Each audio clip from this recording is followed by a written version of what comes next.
What's up, everybody? Welcome back to Strange New Show. Keith and Mike watch Star Trek Strange New Worlds. We are here today to talk about Season 3, Episode 2, Wedding Bell Blues. Very excited to talk about this episode. Back to back. Right here, back to back. It's a lot of Star Trek for 1 week, but that's what we're here for. Keith, we not only obviously that, like Star Trek. Not only that. So I'm glad that I was able to cut the episode yesterday so that it looked like it had a semblance of preparation and order. It was struggleless. Curious. I'm not going to watch it, but I'm curious how you did it. Yeah, and so because it went fine. It was a good episode. I actually watched it, but I went back and rewatched episode 2. I took copious notes. Now, instead of being underprepared, absolutely overprepared. I have 8 pages of the rundown, so I don't miss anything or go out of order. Additionally, I went back and watched the Squire of, what was it, Othos? Otho is the dude from Beetlejuice. Anyway, I watched Season 1, Episode 17 of the original series. And I'm going to say again, and now I know we have cherry-picked the original series episodes I've watched thus far. We've done a few together, and then people have, like, triples and things have been recommended because of Deep Space Nine and or this show. Everything I've watched of TOS so far, I have not just enjoyed, but really enjoyed. I loved this Trelane episode of the original series. I see the figure over there. That's right. He's riding along. But I watched it after I watched Strange New Worlds. So this, going through it with the slides and talking with you, I'm going to be able to kind of see the parallels now, hopefully. My question to you, Keith, before we even get started, all right. Because one of my favorite things is Tally-ho! Is Tally-ho quoted by our impish Puck during this episode? He must say it once or twice. He must. I don't really remember. And here's like the most ridiculous part about this. I didn't realize it was Trelane until after I watched obviously the reveal is the reveal. Spoiler alert for the whole episode. Yeah. You're watching a review show. You know how this works. But it is amazing that I did not clock that it was Trelane. You got the cue of it all. Right, of course, because my brain is calibrated for 80s, 90s Trek and not original series. Like, I've seen all of the pieces of it, but I'm not as like, I think they say his name, actually. I think the parents, now I'm confusing it probably with the original series episode when the parents show up at the end, but that's parallel. Only we get the Q voice. Anyway, we're jumping way ahead. So, Wedding Bell Blues aired Friday. Am I putting up the about sign now? Yeah, let's do the about now. Yeah. Aired on July 17th, 2025. The top song. Now, are you ready to sing us a little piece of the top song? Ordinary. Alex Warren's Ordinary. Did you Surprisingly, we recorded the other episode yesterday. And in that 24 hours, Keith, nothing has changed. I not only still don't know the artist or the song, but in the 24 hours since you told me the last time, forgot the name of the song. Oh, I didn't remember the slightest. I have it written down. That's how this works. Yep. So, Ordinary Podcast, Ordinary Old Brain, Ordinary the song. Well, I would normally tell you what the weekly world news headline from 20 years previous was, but guess what? That's last week. These episodes aired back to back, so we can appreciate they really went above and beyond with the alien design there. I with personally the chicken legs and the baby. You see in the middle where it says "boy zips his lip"? That looks to me like a young Zach Morris from that show he was on, Saved by the Bell. Doesn't it look like him? Mark Lynn Gosler or whatever his name is? Never watched Saved by the Bell. Never. Look. So in back-to-back weeks, we learned you never watched The Sandlot and you never watched Saved by the Bell. What was your child? Who are you? I have taste, sir. He's getting on me because I watch Handy Manny and Bluey. I watched age-appropriate things. That was my thing. Anyway, this episode, Wedding Bell Blues, was directed by Jordan Canning, who last directed Charades. It is written by by Kirsten Beyer, who last wrote Among the Lotus Eaters, and David Reed, who last wrote on Lost in Translation. That's the music one, right? Lost in Translation? No, that's not Once More with Feeling. That's the Buffy one. It was the singy one. Yeah, right. That's Keith, that's great. Waste your time with what? With trivial trivia. Subspace Rhapsody. Yes, that's the one. Which, so I just pulled it up to get the name of it. That is like the lowest rated episode of the entire season. They released a soundtrack. We loved it. People just, I think musical episodes are just so polarizing, right? You either love it or you hate it. It's like comedy episodes. It's like comedy episodes on steroids. So I bet that well, hold on, because I think they can tell us. Okay, yeah. So the number one user rating in terms of percentage was 34% 10. And the number 2 rating was 18% 1. So, which is why super polarizing. You don't usually see that. It usually goes like this and not like this if you're a stats nerd. Anyway, so trivia. Here we are. At the wedding, Scotty is wearing a unique Scottish-style Starfleet dress uniform that has a kilt along with a tartan, the checkered cloth on his shoulder, belt and sporon, which is the belt pouch. This is essentially the same dress uniform Scotty wears in a few episodes of Star Trek. Most notably, Is There No Truth in Beauty? Each Scottish clan has its own unique color patterns, which are worn on their tartans. Scotty's tartan is a black and white variation of the real-life Scott clan's tartan. Not Scotty, but the Scott is the name of the clan.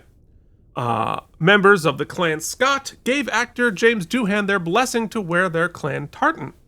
However, actor Martin Quinn is Scottish, making him the first Scottish person to play in the role of Scotty.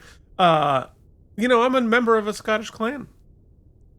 I am literally or my father is, and I think I could join if I wanted to, part of the Strachan clan. Wow. So I actually legit have a tartan. And like when I think of Keith Varney, I think guy who wants to be part of a social club. Oh, for sure. Yeah, but it's good because the club, and it's not a clubhouse really. It's like the clan castle or whatever. It does exist, but it's very hard to get around. But if you look it up on the internet, you can see what my specific tartan looks only thing on the internet is when I cut it out, you saying clan castle, and just paste that all over the internet. Great, perfect. So Christina Chong studied dance until an injury changed her focus to acting. There are a lot of parallels here between the Spock and Christina Chong dance sequence, and of course Beverly Crusher in Data from Data's Day. And Gates McFadden, of course, was a dancer and choreographer before she played Dr. Beverly Crusher. Now, Mike, do you know which movie Gates McFadden, i.e. Dr. Crusher, choreographed? He choreographed a movie? A seminal movie from our childhood. She literally choreographed it. Is there when you say choreograph, you mean there's dancing? There is actually dance. Huh. Can you give me one more hint? Seminal movie from our childhood. Okay. One more chance is that it featured both human and non-human dancing. Who Framed Roger Rabbit? No, but good guess. Think a little earlier than that. Or Roger Rabbit. I got nothing. The Labyrinth. Oh, okay. Oh, cool. Dr. Crusher choreographed The Labyrinth. Cool. How crazy is that? Yeah. So, there you go. I have a trivia. Oh, you're still going? Okay. Yeah, no. Please. Why this came up in my research, because not that I was like Googling for this person, but Keith, you know that 3-armed bartender? Yes. Do you have this one? Yes, Okay, I do. then I'll But shut up. by all means, no, by all means. Did you know that this 3-arm bartender is an Endosian, Keith? And this marks the first time we ever see an Endosian on screen in live-action Trek. I believe it was in the animated series. The animated series, the character of Eric's was, though we have seen custom figures of Eric's. I'm glad. Let me just say, I'm glad that 3-arm bartender is sticking around. That's fun. It feels both expensive, but also fun. Mm-hmm. It's like, what if Quark was better to look at and had 3 arms? I mean, but how many, I'm just like watching that bartender do their craft. Just shake those shakers. You know, it's much easier to... Puerto Rico!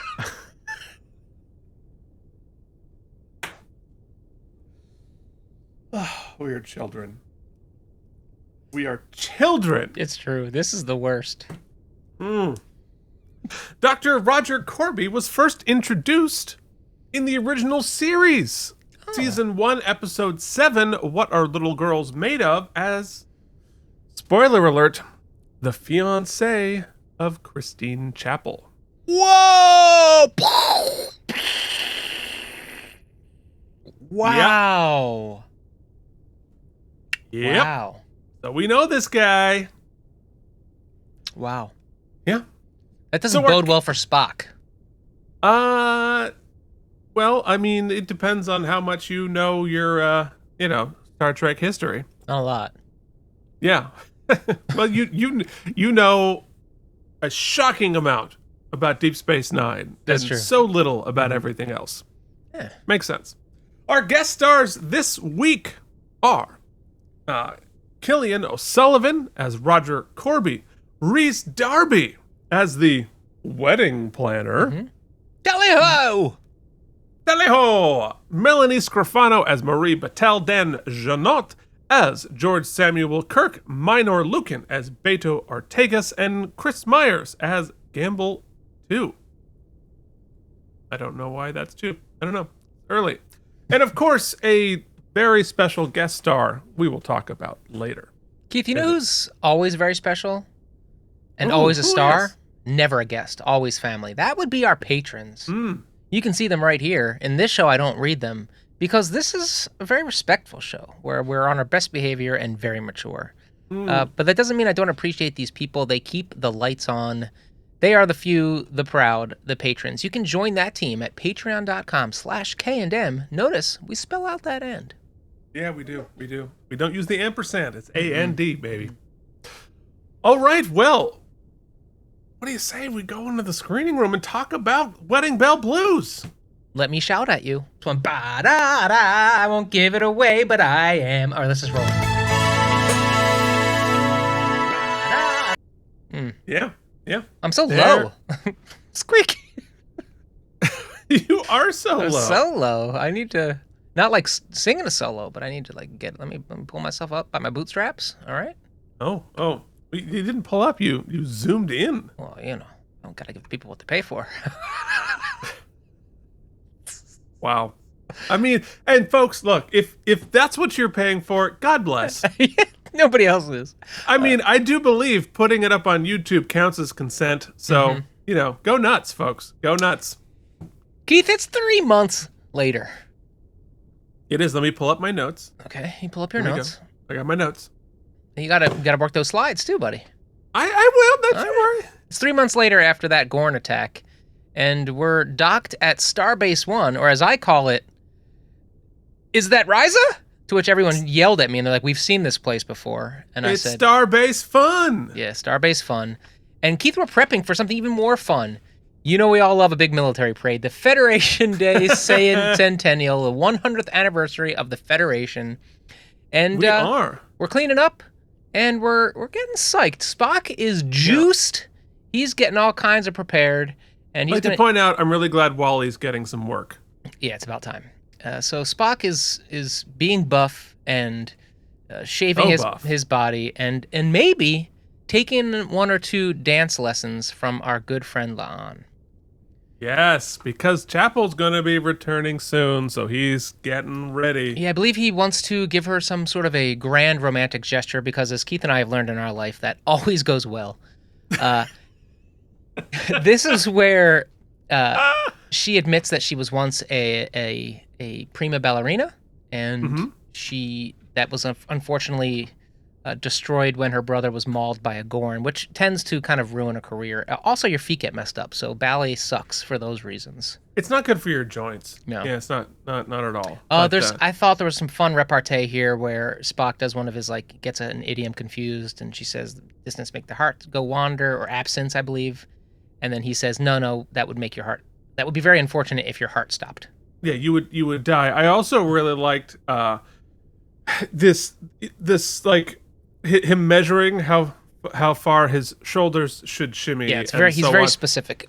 And like because I really identified with this in two levels. One, as an autistic, so I'm like, yeah, I measured it. I've got it exactly right. But also, how terrible I am to try to teach to dance for all of the same reasons as Spock, who is the stand-in for the neurodivergence on this show. And I've said it on many shows before, but I feel like it's a good enough story. I once, when doing a production of The Producers, we were in rehearsals for The Producers. There's lots of dance in that show, blah, blah, blah. And so we were about to go to lunch, and they announced we have a brush-up dance rehearsal scheduled at 3 o'clock. The following people are called. Keith.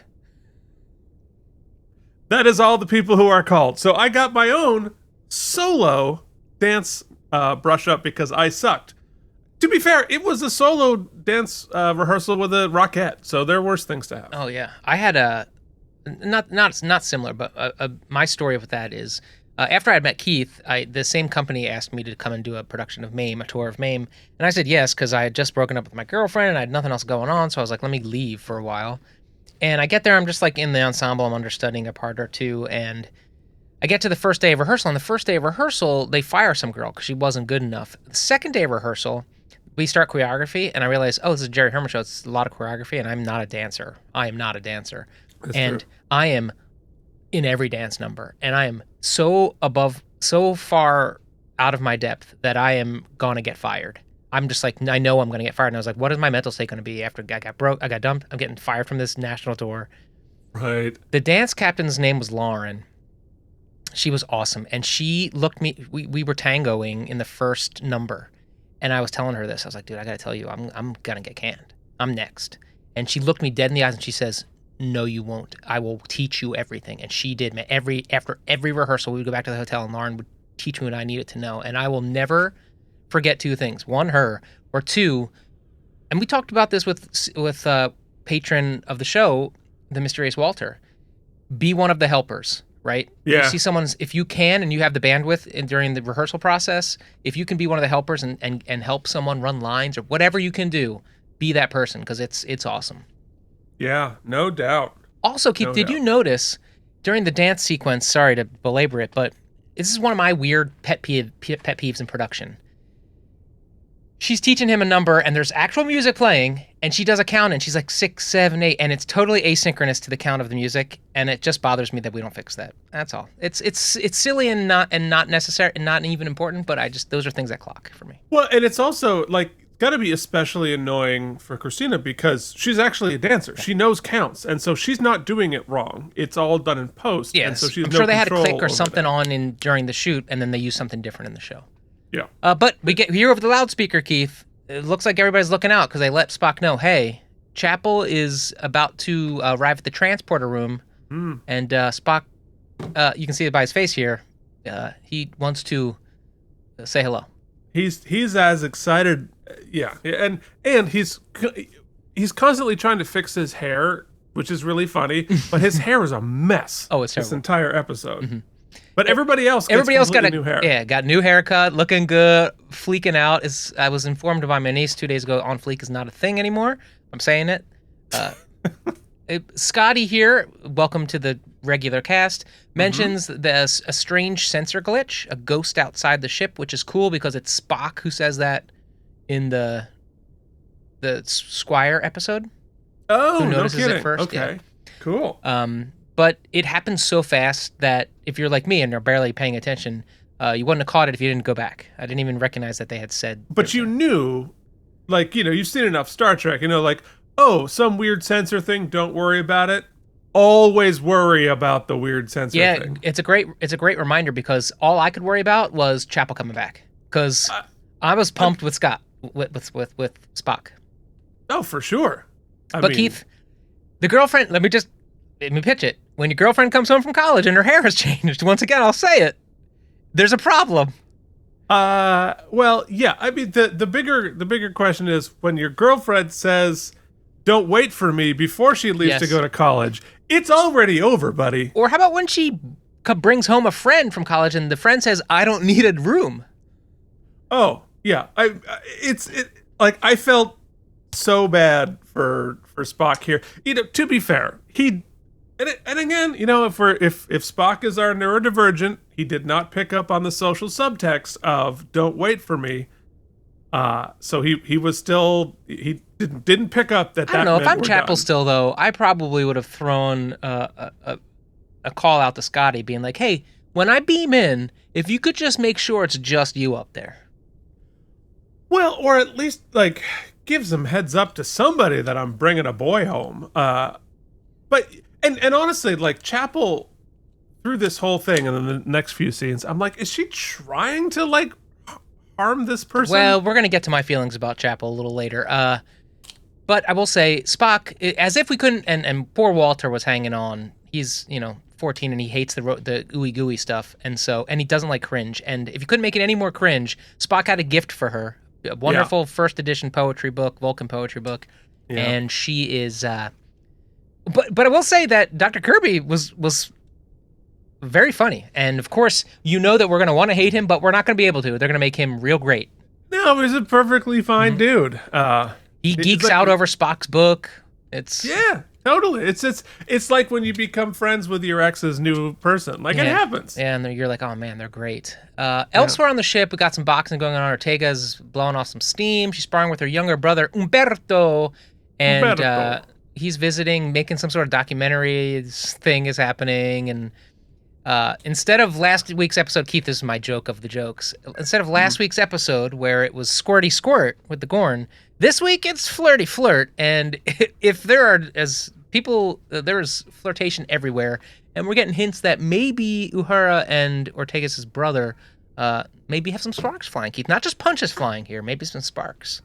Oh yeah, no, that is very clear. Yeah, well, look, it's weddings, imaginary or not. People get start having feelings. Yeah.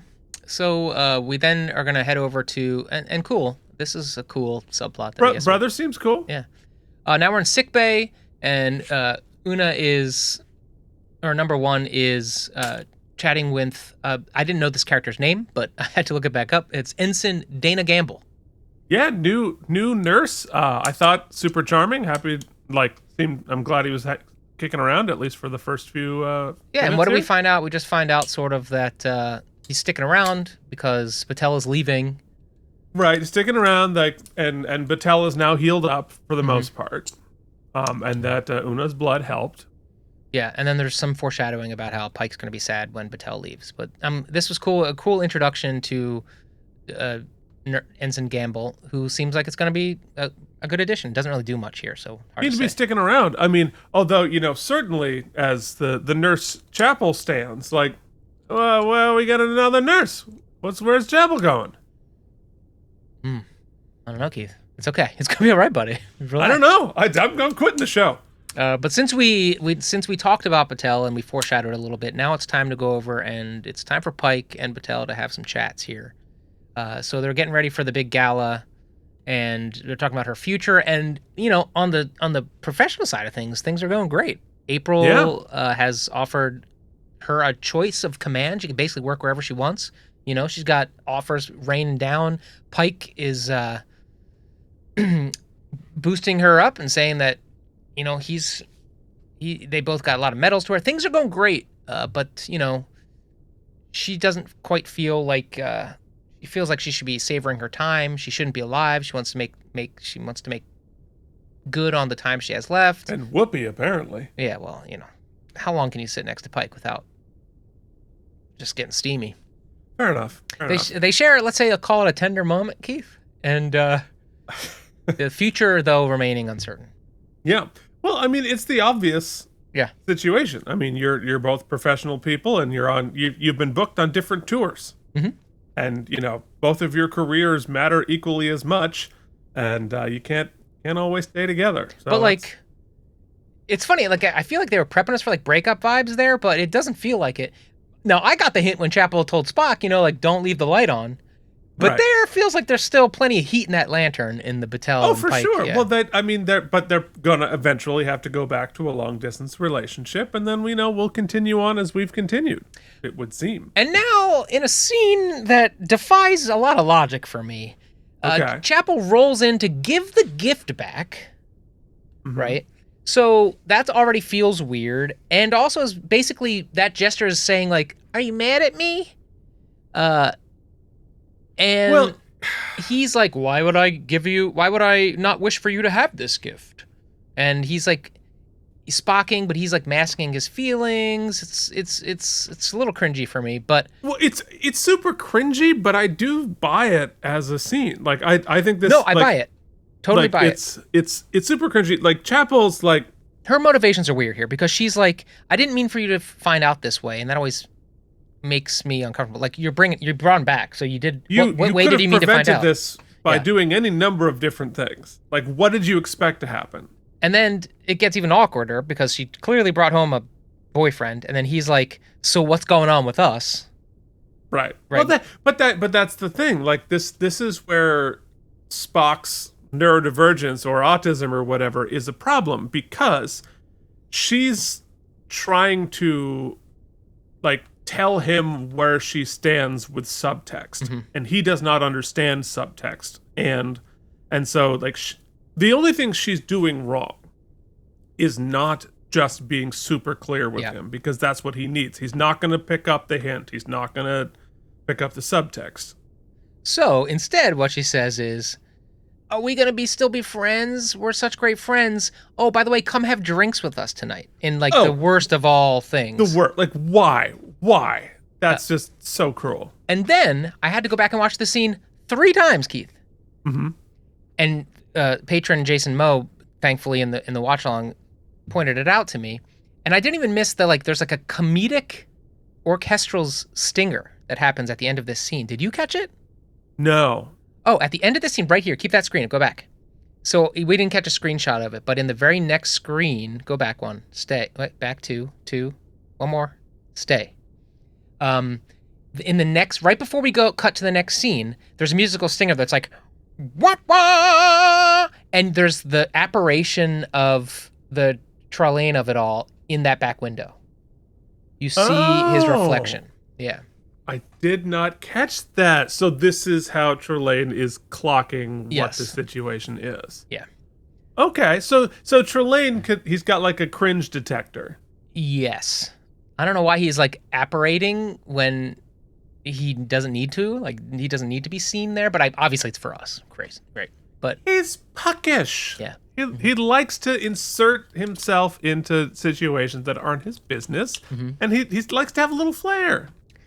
So yeah, I have to go back and watch that. That's fine. Yeah, it's cool. It's just like the moment where there's that when Spock doesn't see his reflection, the quantum leap of it all.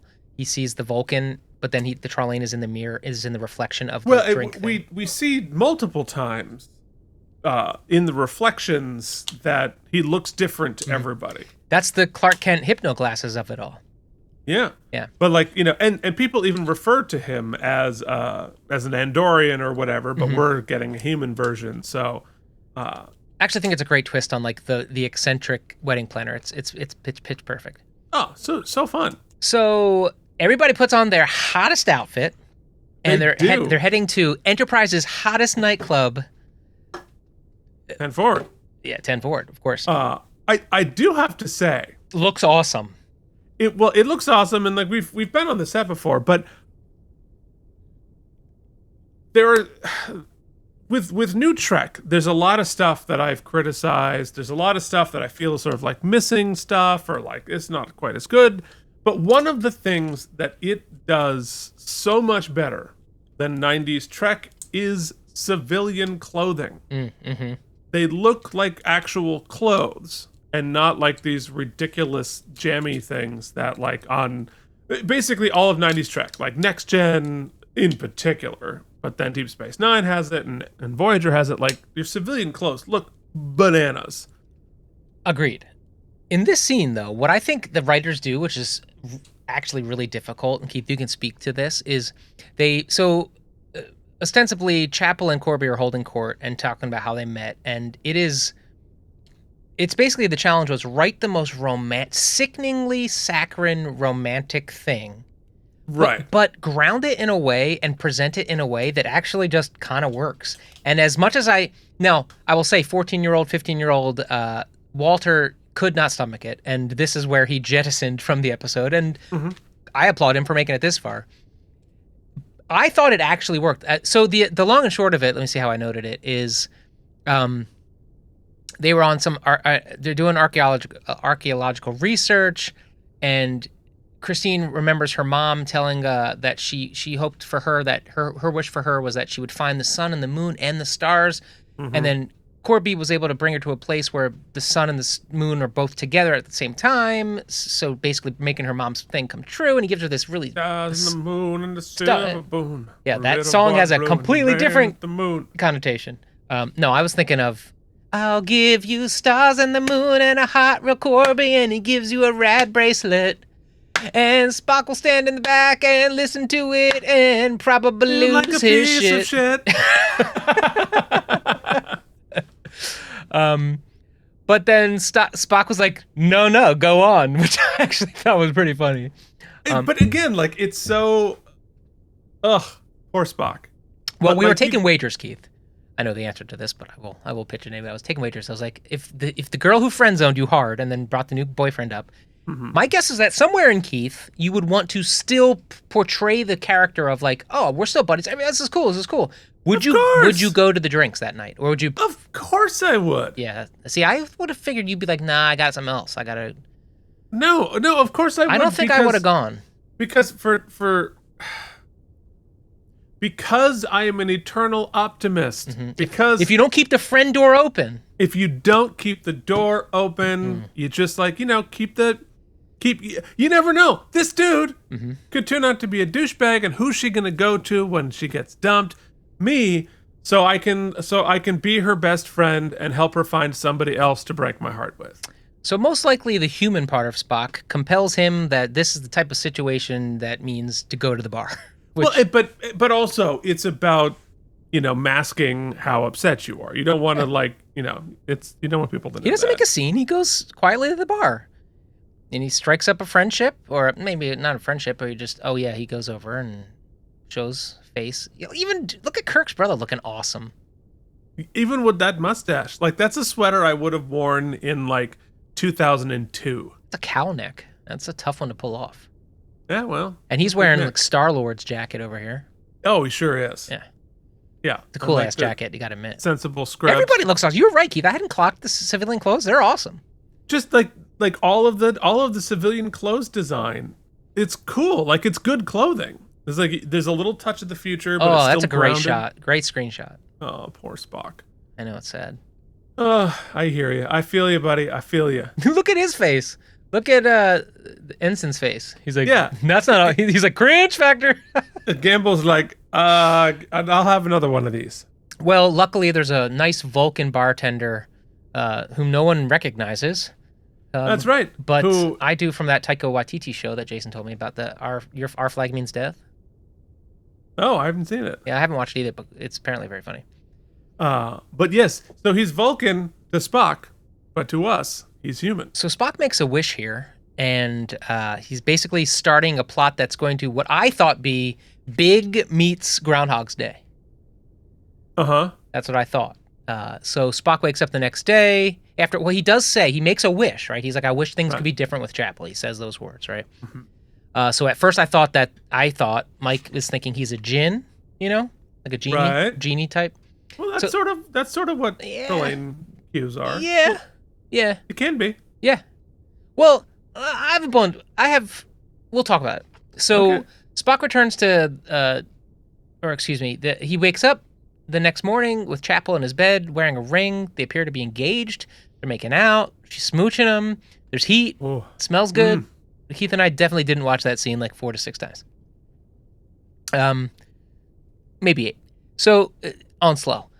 The Enterprise is now docked at Starbase 1 for the wedding ceremony, and the crew is all acting as if this is expected, right? Yeah. I definitely thought we were going to be doing Groundhog Day over and over, but that didn't work. So we go back. We're doing another dance lesson.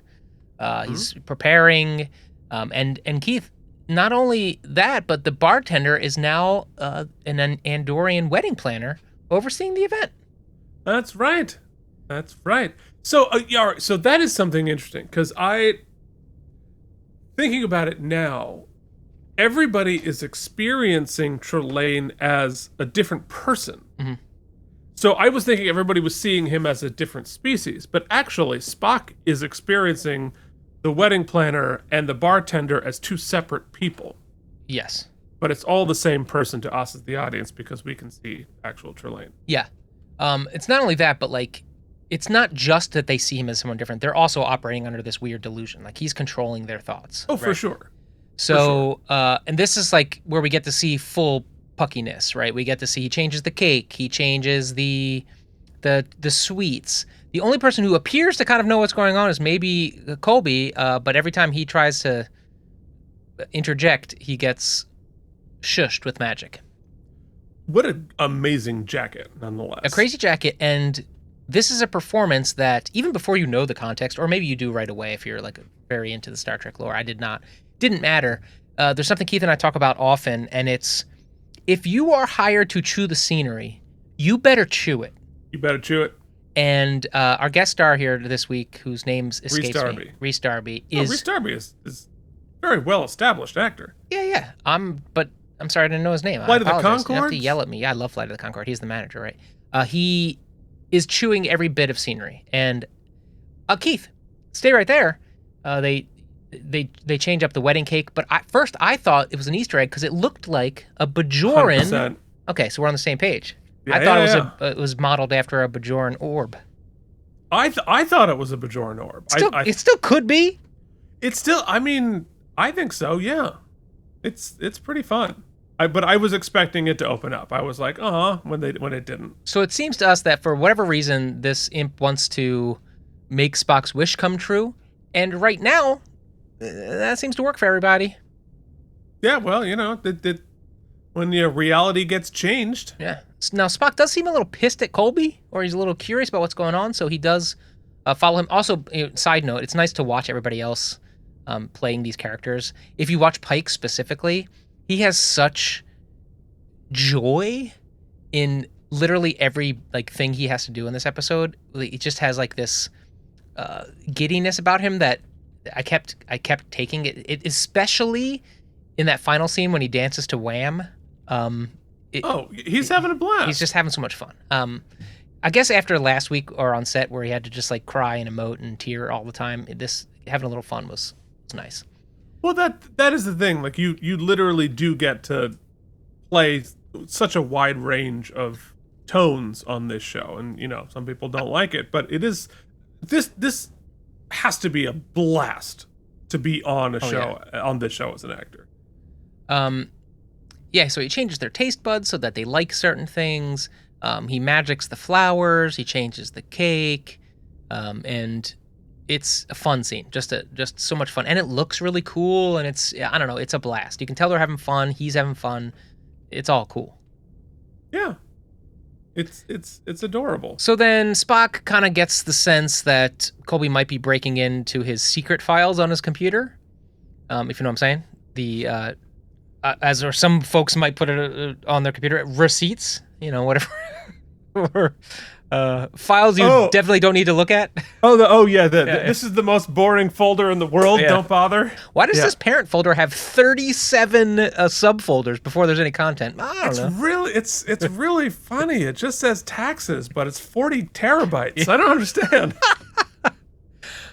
So anyway, then Colby comes clean and basically says, "I'm deleting your vows. I'm doing whatever I can. You're not supposed to be marrying her. I love her. We were together."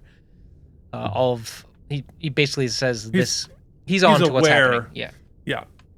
He's hip to the fact that the universe is different. So he then professes his love, and he starts about this poem and all this stuff, and Spock does the sensible thing. He punches him in the face and knocks him out. Well, and why wouldn't you? But this sudden urge of adrenaline appears to have... we don't know this just yet, but because it's a hard beat change. But in the very next scene, 30 seconds later, Spock is also free of the delusion. Yeah, I thought the was a little rules jarring. of this were a little silly. Yes. Like it felt like, wait, so like anger or something is what frees you from the delusion? I think what they get at eventually, if I'm not mistaken, is that it's not anger exclusively, it's any strong emotion. Because the way he gets Christine is by like this overflowing of love for the other guy. Like the feelings all come back. And here's how I'm gonna close that little wormhole for us a little bit. Close the hole.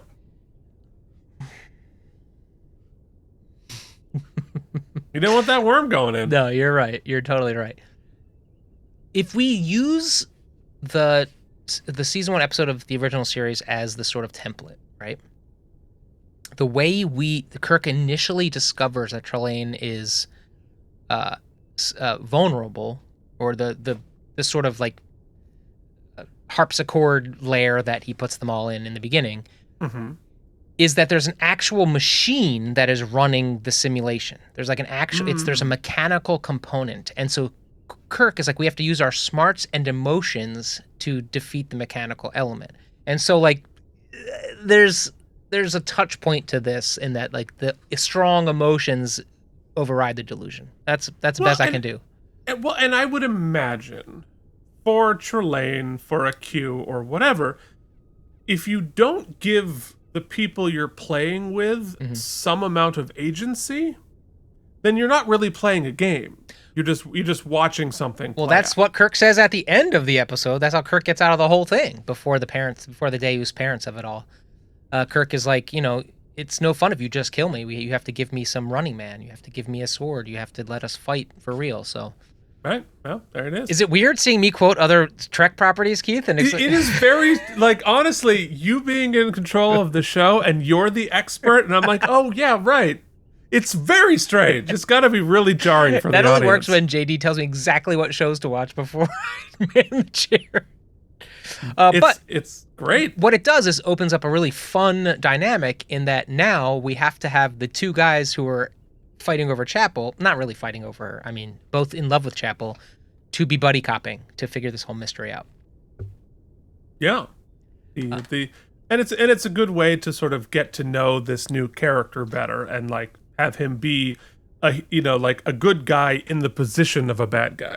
So they posit several possibilities, Keith. It could be an alternate dimension, perhaps a hallucination, could be a virus, or even an improbability field. And then he makes that joke about that one time they all were singing, which I thought was a pretty awesome Easter egg. Oh, so fun. They roll over to the science lab, and they basically figure out they're looking for advanced life, and they run a scan. They're seeing like, hey, is there any like anomalies on the ship or stuff like that? Did I miss a scene? No, I don't think so. I think that's about right? Yeah, they're just like, Oh, that's right. No, first they go to see Sam. Oh, right. Well, is it in this scene that they... Yeah, I think it might be all together. And yeah, Sam's they think they can convince him. Let's test the anger thing. Right. So they try to piss off Sam, but Sam is unpiss-offable. And he's like, you're just nervous. Here's one thing that I'm wondering. Is this a new set? I feel like this is a new set. Because we get this establishing shot so we can see it. But I don't think that it's a beautiful, great new set that they built, I believe. It's awesome. And just, once again, I'm going to compliment just the space of it all. Even in those wide shots in 4-3 back on Deep Space and all the other shows, it still feels cramped. And here there's just so much space you're working with. I mean, the aspect ratio changes Which everything. Also... You kind of, I mean, CG helps quite a bit, but it also puts such an Herculean effort onto the production and design team because when you have those huge spaces like this, you got to fill them, because what you don't want is empty. And the fidelity. Yeah. So the details have to be done. Whereas, and especially, you'll notice on like Next Gen, I think by the time Deep Space Nine, especially on our main set, like they got it tight. But especially on Next Gen, you can see when you finally see it in high definition that like, whoa, the seams here are really rough, and you just wouldn't see it on standard aspect ratio and a standard definition. Not only that, but you just made me think. The other thing that the aspect ratio forces is a lot more cinematography. In those 4.3s, it's barely changing focus. You just change the setup, right? If it's over the shoulder or if it's like here, there's a lot of focus changing, depth of field change, different lenses, because you have different people in focus, or maybe you're doing a close-up, or maybe you're doing a wide shot, or you're panning over. It's like a lot more has to happen. There's a lot more post work. I'm talking out of my ass here, but I believe that because of the new technology, the cameras themselves are so much smaller and so much lighter than they used to be, which allows you to have a lot more movement. It's a lot easier to pick up a shot and move the camera here and there without having to set up the big tracks, and it's super heavy, and you can steady cam, you can do lots of different stuff. Yeah, the technology is crazy now. I mean, 28 years later, it's a movie you just saw. They shot that on like 12 iPhones. Yeah. It's not even like filmed with a red camera or whatever. Anyway, I'm not big into cameras and lenses. I don't know if Keith is, but so I don't generally know what I'm talking about. The most cursory of knowledge is.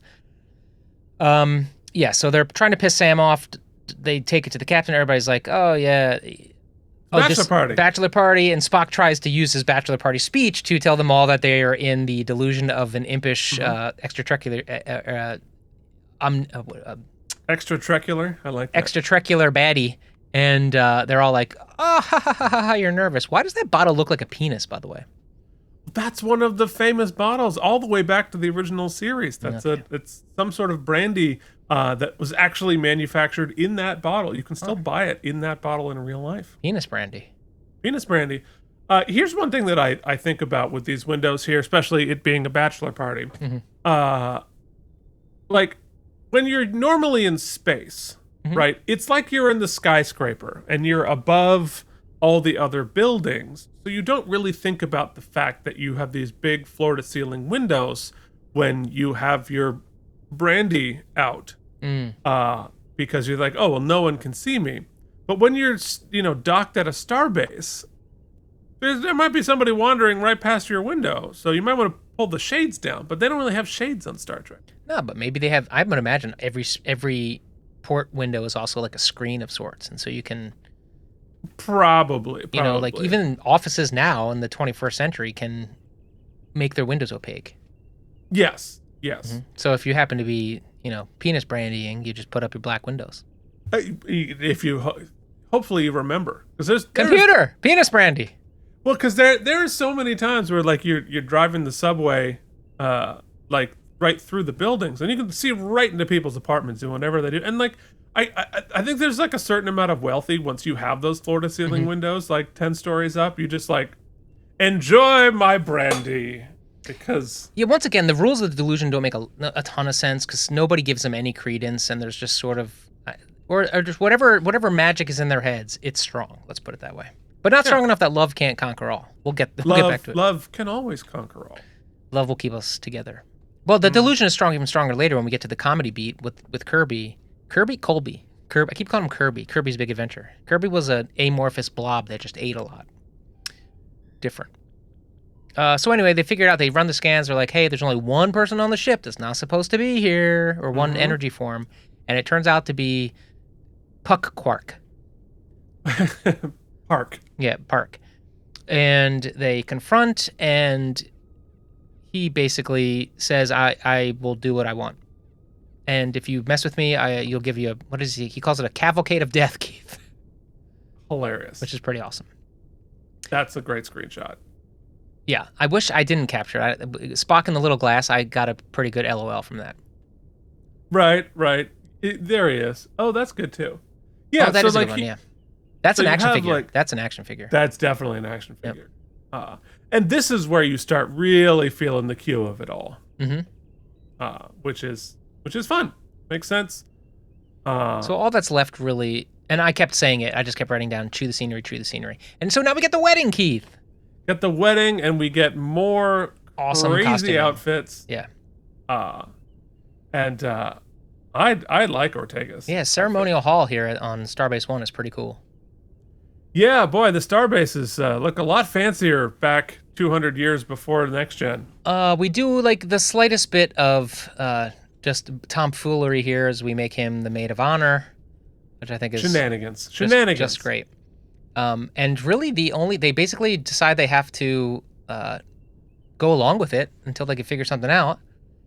Gotta let it play out. Chapel rolls out until the super being gets bored. You know what's funny is you've never seen. I first was like, that is just crazy, right? It's like some weird sort of. It's like Poison Ivy from Batman meets Tinkerbell. Well, I was wondering when she was gonna steal Ariel's voice. And don't forget the importance of body language. Keith, one wonderful drunken night at a karaoke, I did it at 120%. I gave you Poor Unfortunate Souls, and I wish to God there had been video because I went for it. That's fantastic. Yeah. But the more I looked, and I was like, actually, that's a drag performance I'd pay good money to see. I actually find it pretty beautiful. Or maybe it's just like I guess this proves to me when people say you could read the phone book. Yeah. You could wear that and still be beautiful. Ursula's outfit. Yeah, 100%. Yeah, it's they went for it. It's sort of like, yeah, because it's got it's like if you put Tinkerbell and Ursula in the microwave and overcooked it, this would be like the monster that came out. Now, in our chat, go ahead down below, Mysterious Anne, she thought it was beautiful. She thought it was lovely, a lovely gown. So I would love to hear what your thoughts are. What did you think about Chapel's gown? So we skip to the part where I object by Colby, and he is instantly turned into a very adorable bulldog. Very adorable bulldog. And everyone seems to just instantly laugh it off. And I thought to myself, question to Keith. Yes. Rando choice to just make him a bulldog. That clearly had to be someone's dog, right? Or so there was a reason that choice was made, and they stunt like. I mean, that's a good question, because we know we saw Christina Chong's dog in season 2. I thought when I watched the original series episode, there would be some sort of a throw to the dog that's an Easter egg, but it is not that I could find. No, I don't. That bow tie is also hysterical. Bow tie is really something. Everything about like the detail to comedy, like everything. Everything is great. We got some Bolians back there. The costume designers had so much fun on this episode. Like, holy crap. And even Battelle and Pike are doing some character work right there.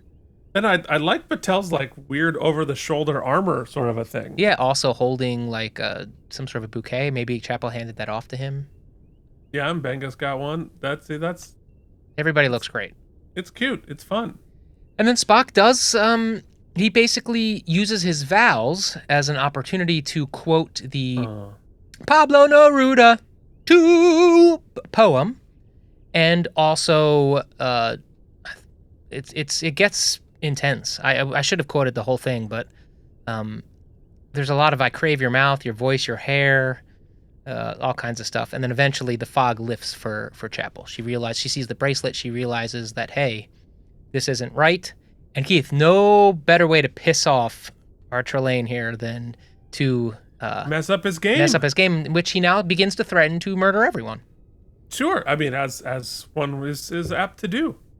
I believe he says, yes, prepare for the cavalcade of death. You're going to die.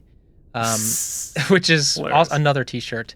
And then Keith, a glowing green orb specter thing materializes above them all, which mirrors the exact green glowy orb from the original series episode, although there were 2 in that, a mother and a father. Here we just get a father figure. And even I, who've only watched the slightest bit of... You know what? I'm lying. I did not recognize it at first. It was once they said it, I then was like, "Oh yeah, that's what it is." So it's our old Q from TNG. Holy crap! Voicing it, John Delancey, who is it doesn't. He sounds like he's the father of. I wrote down the. Let me scroll here. Yeah. So the implication seems to be that this is Q, the RQ. Mm-hmm. This is Q's son. Although, what does that do canon wise? Because like his desire to reproduce is addressed later on. I don't Trek. know if it's his, so if you figure if there is continuity at all, right? So this then would be the same Trelane that messes with right with Kirk. with what Kirk, right? 30 years later, 20 years later, Or like 8 years later. Okay, right. And in that, it's the same ending. The parents come and say, "Stop playing with your food," and he's just like turns out that he's still a small child. Here, I think they age him at 8,000 Earth years, which is very young for a Q, for a Q factor. Now, the thing that does, well, we'll get to that in a second. Let's address the Q of it all at the end. Okay. So basically, he apologizes. The Q, it's the same ending as the original series episode. He snaps them all out of it. The Trelane goes away. Pike tries to improv, much like me yesterday. Tries to improv his way through like speech or whatever. He's like, whatever. Let's just open the bar, which is always a great solution. In fact, I have been to 2 weddings in my life where, let's just say, there has been some catastrophe, and in both occasions, right? Both included medical emergencies, which is terrible. Everybody's okay. But they were just like, bars open, and people just get up and go, and it's a great fix. So then the after party here is great. We get to meet the new bartender. These guys prove to be a great couple, and we then play Wham. There's a great needle drop. It's just a great out of nowhere needle drop. Actually, but I don't want to waste over this. This is, the bartender's cool. I'm glad that's 2 new characters they've introduced in this episode. Yeah, well, 3, because you have Ortegas' brother. Oh, right. You have the new nurse, and you have the new bartender, and Corby. 4. Yeah.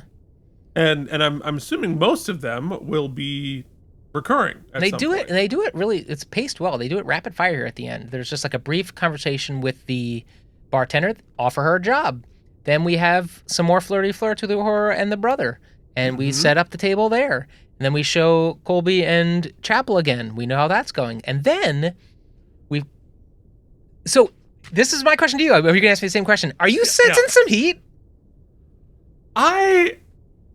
Is it intentional? Because I saw it in the first scene. I felt it from her, and in this last scene, I'm feeling it from both of them. I think we are supposed to be led to believe that at least La'an is interested, which I hate. I don't need Spock to be dating anybody now. It does feel a little like soap opera-y that everybody has a romantic interest, literally everywhere you look. And if, like, and I know that we're going to sort of finish with Ortegas button here, and I'm not entirely sure who Ortegas is envious of. Right, like who's Ortegas pining for? It's clearly somebody, but I don't know. Like, is it La'an or is it? Where do you get that? She's so pissed at the end. She finishes the episode punching stuff. After standing here, all anxious. Yep, she's all anxious because she's being tortured by the memory of the Gorn. No, that's La'an. Well, Ortegas, yeah, she did get stabbed. No, this is... Dude, did you watch the last scene? After she does all the punches, in the mirror, there's the reflection of the Gorn growling at her. Yeah. Now, my question to you was, is it just PTSD, or did the Gorn blood, when she infused with the ship, implant something? Is she does she have Gorn in her? I don't think she actually infused in the ship. I think she was just bleeding out on the console as she was driving. See, I Googled the hell out of this because I strongly took away from that last scene that there was some residual biological effect of the Gorn, because they were celebrating how much Batel does not have any of that, and then at the very end we get this Gorn in the mirror, and I was like, that seems very, or maybe this episode's just heavy with allegory of showing reflections of things. I don't know. What do you guys think? Am I out of my off my No, gorge? I didn't get her pining here. I got her just uneasy. Yeah. Oh, that's interesting. Because like I was thinking, her and Uhura in season 1, I think were vibing, weren't they? Yeah, I think so. And like and so like I was rooting for she and Uhura to get together or she and La'an to get together. Like that I think would be interesting. So maybe that's why she's not really protective of her little brother. She's jealous that he's flirt with Uhura. You could sell me on that. But also, if I'm being frank with you, I'm so Keith Varney on this. I don't need all that. I don't really care about any of that. The Pike of it, that romance interests me a little bit. The Chapel Spock thing was interesting for a little while, but it seems like it feels to me like this was closing that book. I think so. Yeah. Yes. I think so. Wait, I think we're kind of through the episode, aren't we? Yeah, we are. Yeah. Okay. But I was. Yeah. I mean, you're right. I forgot about the Gorny reflection. Mm-hmm. I thought she was Gorny for Uhura. For Uhura. Turns out she was Gorny for Gorn. So to be determined, right? That's the whole thing. We don't know. We have to watch next week and find out what happens. All right. Shall we listen to maybe the thing that cracks me up the most? That one. Yourself? Punch it! Just punch it, man! Just punch it! Punch it! Let's punch it. Hit it. Yo, Adrian! It's the Punchies! Well done, me. Well done. All right, wormholes. As Keith mentioned before, I do think the rules of now I think even for the Q continuum, like it's not, the rules are like vague at best, right? Rules are real dicey, yeah. So you let it be, but the rules for me was like the rules of the delusion, right? We never really articulate how we're going to get out of this. And once again, I will say, I almost find the solution and the way Kirk wriggles out of it in the original series a little more satisfying than this one. But that said, yeah, it is what it is. They kept it vague on purpose. Additionally, I guess we'll wormhole it because they're trying to tie the episodes together. The Trelane age and his parents is confused because it doesn't match up. Like if in 20 years in the future is the episode of the original series, that one, I guess they're not tying them directly, right? Well, no, I think they are, but like in Q terms, the 8 years is like a blink. Right. So like, why would it be any different in 8 years? No, I'm just saying. I guess maybe it's not a wormhole, but I'm just saying when they admonish him 8 years in the future, yeah, it's both his actual parents because they're like a woman and a woman. Right. When here it's just maybe it's just an elder. Yeah, well, which probably changed. Like, I guess like I'm inferring that Q was his father and not just another Q saying pull your crap together, which probably is not correct. But which is interesting because and I don't know, because in both these instances it seems like they have some sort of an ethical, because definitely in the original series episode, the dialogue from the parents indicates a very advanced ethical. They're like, if you're going to take a pet or you're going to take a plaything, you got to treat it right. You got to do this. Right. You got to do that. And if you're not going to do that, you can't play with it. Can't, right? Right. Can't treat it bad. But my understanding of Q from TNG, the few episodes that I recall, it was much more nefarious. Well, yes and no. That is not inconsistent. Okay.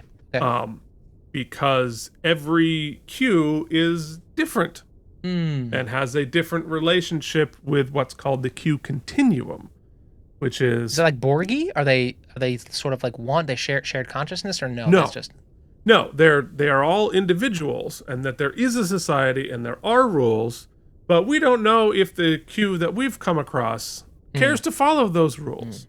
Now, does the Q? Now, you can choose to not answer this question. Does the Q continuum, now that we've put it into Strange New Worlds, is it pervasive across all Trek properties or only certain ones? Okay, so now that we know, we've confirmed officially that Trelane is a Q. Then Means the original series, they've appeared. Original series, next gen, we know that they've showed up on Deep Space Nine. I cannot speak to Voyager because we have not seen that yet, or Enterprise. But this is obviously Picard, and so yeah, I don't like Q doesn't, at least in the parts that I've seen, doesn't show up on Disco. So we bump it. Let me put it this way: we bump into the Q, AQ, the type of Q, RQ, other Q, pretty frequently. Okay, I think it's cool. They're very much like the wormhole aliens in a way that it's like we don't really understand a lot about them. They seem immortal, but also maybe they're not immortal. Maybe they're just not corporeal. It's cool. Yeah, they're like the wormhole aliens if the wormhole aliens were like sort of puckish dicks. Yeah. It's cool. It's fun. I think it's really fun. So yeah, any wormhole I have is basically the same thing. Like the rules of breaking out of the delusion are tremendously unclear to me. Mm-hmm. Yeah, and I guess we can't fault too many wormholes in the sort of romantic back and forths because as we've lived, you think you know how you operate in a certain position or what you'd say or what you do, but truth be told, when you're even remotely in like with somebody or you're put in an uncomfortable situation, weird-ish happens all the time. That's just life, baby. Yeah. It's life. All right, so I guess let's talk about, Keith, our best moments. Yeah, let's do our best moment. Go ahead. Best moment for me, not really a moment, but it is Rhys Darby's performance. It's his wedding planner. It's just so damn funny and delightful and scene chewy, and just like I could watch him do that all day long. It's just fun. It's also, I think we should comment, well researched, because it clearly he was given the information of what character he was basing this off of, and going back and watching it just moments ago, not just, I mean, I think the homage to the wardrobe is very awesome. Yeah. But also the performance is the petulance is very modeled after that first, I don't remember Trelane's actor's name. If I remember, I don't know it, is what I'm saying. It's William Campbell. Okay, so yeah, William Campbell is clearly evoked in this performance, but he's doing his own thing. So well, and he's splitting the difference between William Campbell as Trelane while adding the some Q vibes, yeah. The snap. It's the a snap really is Q. You are bombarded with the scene chewy of it, but it's actually a very well layered performance. Yeah, it's weird to say that it's calibrated, but it is. It's giving me very John Larroquette vibes.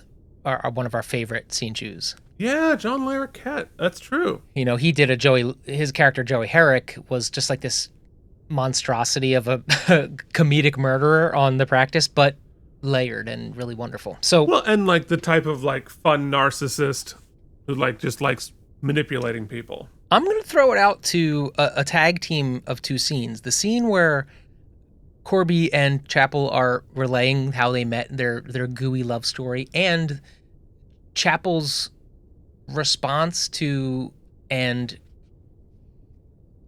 Spock's evocation of that love in the wedding scene. Though both of those are so close to running the risk of being trite and saccharine and just like but they're not. They thread the needle so well that I buy the relationship, I buy the end of this relationship, I buy the start of that relationship, and it's hard to do sappy romance well. It's just hard to do it, and they're able to do it inside of a comedy episode, which is pretty awesome. So those are a lot of it with a new character we haven't met. Yeah, right. Star-Lord. With Star-Lord, yeah. Exactly. Okay, I guess that leaves one thing. You get some stamps. Hell yeah, they are self-sealing. Here are some stamps for you. All right, who wants to go first here? Well, I mean, you're in charge, so I guess I should go first, right? Okay. Hey, you're in the captain's chair on this show now. Yeah. The the confusion about the rules aside, and my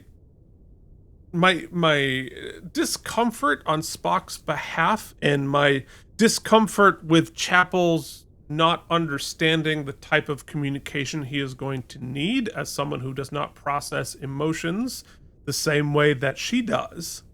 Like, I'm disappointed in Chapel's handling of this. Not that she didn't want to be with Spock, and not that she chose somebody else, but just like her communication with Spock, I found frustrating. But that's not a Stembolt issue. That's just like I wish she were, just for Spock's sake, because I empathize with him.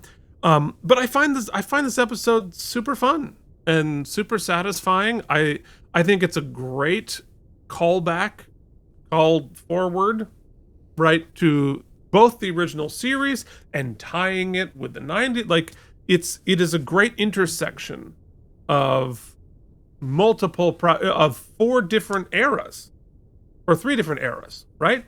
Because we had the original series, we're tied to that. We, go to the next gen 90s era and contemporary. We are meshing 3 different eras, and I think doing so successfully.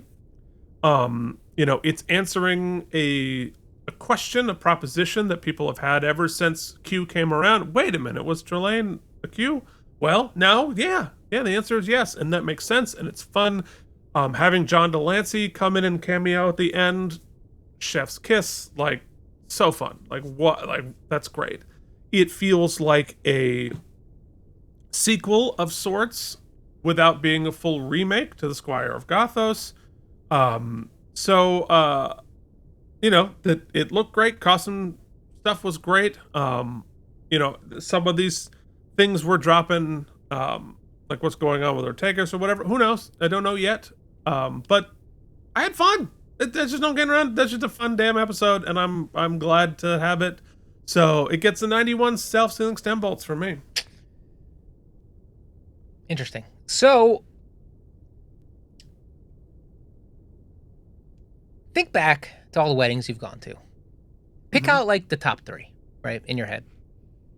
They generally have a couple of things in common. The food's pretty good. Yeah, you had great Indian food. Indian inspired. Delicious. There's good booze, good people around. It's a good party. The vows and that the ceremony part, religious or not, is feels emotionally full and authentic and true to those people, and thus you sort of empathically relate to it, or you feel compersion for them. And maybe you meet 1 or 2 people you never met before who were awesome and fun, and you have a cool party with. You sit at a table with somebody awesome, and there's no awkward moments. That's what this episode feels like to me, right? I feel like the comedy bits all worked for me. This is a tone, they ride this tone the best for me. The drama stuff is great, and the battle stuff is cool, and it looks awesome, but when they're being quirky and playing a little fast and loose with the lore and twisting and tying it, much like the Triples episode, because they always do it. They play a little fast and loose, and they take some swings, but there is still a reverence, and they try to match the color scheme down to like the color tone mapping and all that kind of stuff. So, and what also works here, like I said, is the dialogue's really good, the pacing's really good. Think about like all the new characters we introduced. Yeah. How many beats, even in that breakdown. A lot of legwork. There's so many scenes, and every scene is a new location. We're meeting new characters, and we're tying up loose ends, and we're doing new things. Yeah. The attention to detail is very high in this episode, and it's not just a comedy romp. A lot of times on Deep Space Nine, we do just a comedy romp. That's what we're doing. We're not pushing character arcs forward. And here, we're getting the end of a relationship, potentially the end of 2 relationships. We're starting little flourishes of maybe some future things to come. We're not forgetting the Gorn. We're keeping that plant in there. And if anything, you could criticize the episode's too stuffed, but I like my Oreo pretty stuffed, as long as you can get that other cookie half on top. You know what I mean? And it didn't feel like it lost its pace. No, pacing was really good. And to me, the biggest thing, 99% of people who watched this and caught all of the references to the original series did it in reverse. They remembered the original series. Right. And then they caught the Easter eggs here, and they probably were wonderfully giddy about that, right? Or angry, because there's going to be people mad too. But I did it completely opposite. Without having seen any of that, right? I watched this episode and loved it the first time I watched it. Watched the watch-along. I had a blast with it, right? And then I watched the original series, and it blew my mind even more. Right. Because it all clicked and made it even more fulfilling and cool. So you didn't even have to have any tie to the previous to Star Trek beforehand. Awesome. Also, just a great chance to have the harpsichord in a television show, by the way, that original series episode. Right. Really actually made me want to watch. I gotta watch the original series now. I just don't have any time in my life to do anything. I just thought it was a delight, and it reminded me what I love about this show. It reminded me when they're all in on, there's just like I mentioned this last week, I'll say it again. I really love a show. Golden Girls is this way. It doesn't matter genre. It's genre agnostic. When they know what they're doing, and there's a little peek through the curtain of them saying, hey, we know what we're doing. We know when we're riding the line of commandeer a camp, or we're pushing it too far. You know that Ensign Mount knows that he's just like, hero shot, hero shot, hero shot. Cool haircut. Like, so he plays with that a little bit, and they just know. Spock knows, I think, that he's the one Spock Peck knows that he's the one Spock that gets to do a little bit more than other Spocks have gotten to do. And I think he plays with that, and he's enjoying it. That works for me. All said, before Keith said it, I said the same. It's an A- for me, 91 self-sealing stem bolts. Wow, unanimity here on our little show, Strange New Show. If you'd like to reach us, here are all of our contacts and nonsense. Check out our other shows, which are above here. If you'd like to join our Patreon, join at patreon.com/K&M. Spell out that and. And the best part about the Patreon is you get to watch Mike experience these things for the very first time. Yeah, this week we're doing it Thursday. As the show drops, we're getting back in. Pretty fun. So you can join that. Hey, it doesn't cost a lot of money. Nope. But it does help support the show. All right, so we will be back next week with an episode called Shuttle to Kenfori. Mm-hmm. And that is all I know about the episode. Yeah, crazy. Where are we with Deep Space Nine, Keith? What's going on? We are recording, we're deep into season 7. We're recording on Friday. Something. Of AR 558, yeah.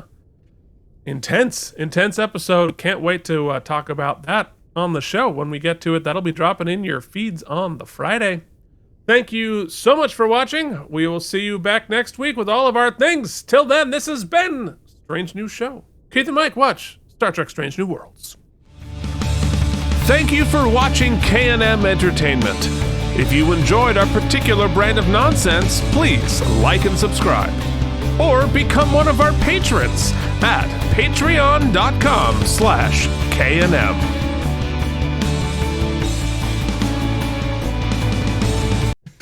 Just shut it down.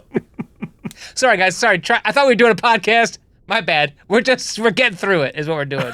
That's not true. I actually am excited to talk about this episode.